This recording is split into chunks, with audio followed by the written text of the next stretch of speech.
So options activity heats up in SoFi. The capital shackles are off the big banks. Dan, what does that sound like to you, possibly? I mean, come on. This is a company. It just went public. It's been public for 1 year, for 1 month, excuse me. It went public. It de-SPACed on June 1st. And, to see that sort of activity and talk about that range over the next 3 months is kind of interesting. I think we've all talked about Anthony Noto, the CEO of this company, former Goldman employee. I think Guy had it right. We were talking about it a little earlier. I think this company gets bought by one of these major, Wall Street incumbents as they try to diversify some of their revenue streams. We just talked about what Morgan Stanley would think about, or what has done over the last few months. And I couldn't think of probably a better successor to one of these handsome CEOs, Karen, than Anthony Noto. Hey there, Lincoln here from bullacademy.org. Tonight I have some potentially horrible news, and it's about SoFi. And if you haven't seen my video from this morning on SoFi and its 3x potential over the next 4 years, you should go watch that. But in this video, we're going to talk about something that is potentially going to block that from happening, because it's pretty much where growth stocks go to die, and that is acquisitions. I just watched a CNBC video about these big banks having a bunch of money in their pockets, and they might be looking to go shopping for some other companies, especially their competitors, to just bring them into their own company and leverage their technology, their progress, their fan base, their customers to grow their own business. And first thing that came to mind was, oh God, it's not good, because if these big banks want to acquire SoFi, they would have all the money that they need to do so. I would, of course, hope that regulations would stop them from doing that, because I believe that growth stocks, especially something like SoFi, can do well on their own, especially for their shareholders, so long as they continue to grow and deliver on their projections that are very ambitious. And I've laid out my math on how I believe that SoFi can get to that 3x, $55 per share, even more than that by 2025, especially if they get the bank charter and become an actual bank, and if Galileo plays out and becomes at least 25% of the business. So SoFi has a whole bunch of upside potential on their own. They don't need somebody else to come acquire them and take them in like Slack was taken in by Salesforce. I think that SoFi can do well on its own, and it doesn't need to be acquired by a JP Morgan Chase or a Goldman Sachs.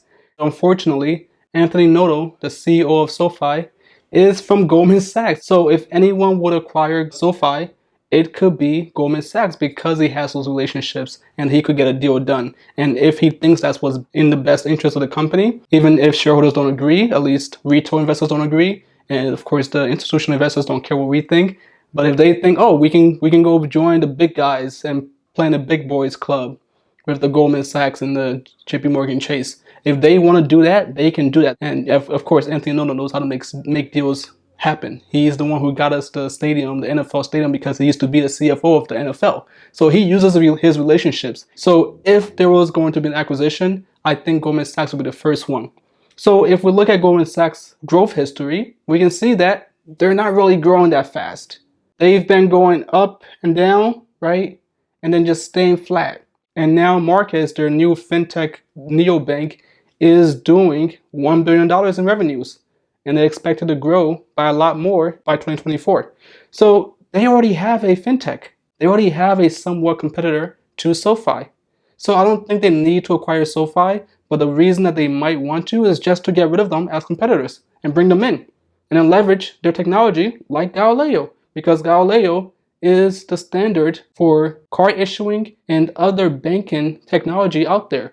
So that would make sense for them to acquire them if they wanted just that. Yeah, it could happen. Goldman Sachs could acquire SoFi, but I don't think that would be good, because Goldman Sachs is an old company. They have lots of overhead, lots of bureaucracy, lots of technical debt. They can't move as fast as SoFi can on their own. Neither can JP Morgan Chase. They're one of the leading banks. They do very well. They have over $100 billion in revenues. And the best that they've done over the last few years was, I believe it was 2016 as well, where they had a jump in their revenues. So they can grow, but not nearly as fast as SoFi can on their own. SoFi is growing by 58% this year, the revenues. And then in 2025, they're going to still be growing by 31%.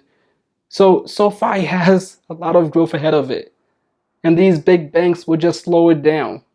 They would just swallow it up. And I don't want to root for these big banks. They're not something that I'm really excited about.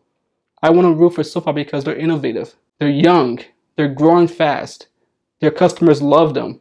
We can't say the same about the customers of JP Chase and Goldman Sachs. So I'm not a big fan of this. If this actually was to be proposed, I would be kicking and screaming. If I had any say, I would vote against it.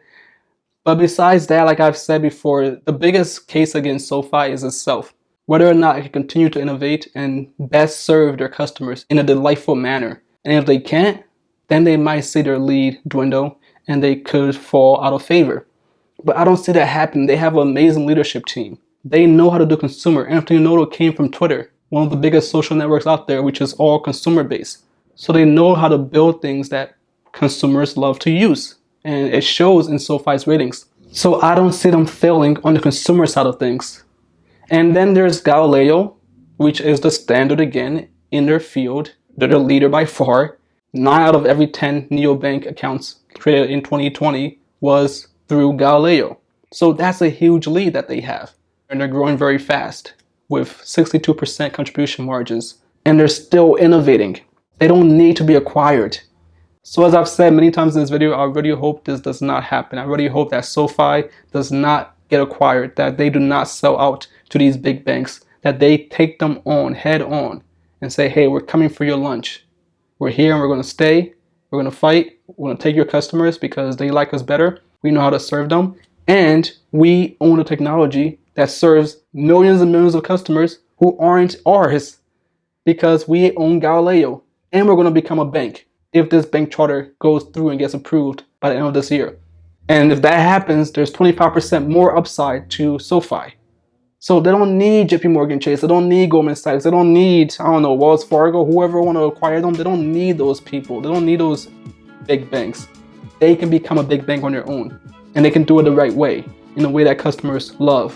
That's all I have to say on that. But again, let me know what you think. I want to know what you all think about SoFi potentially being acquired by one of these big banks and whether or not you would like that and what your thoughts are on growth stocks being acquired by bigger companies.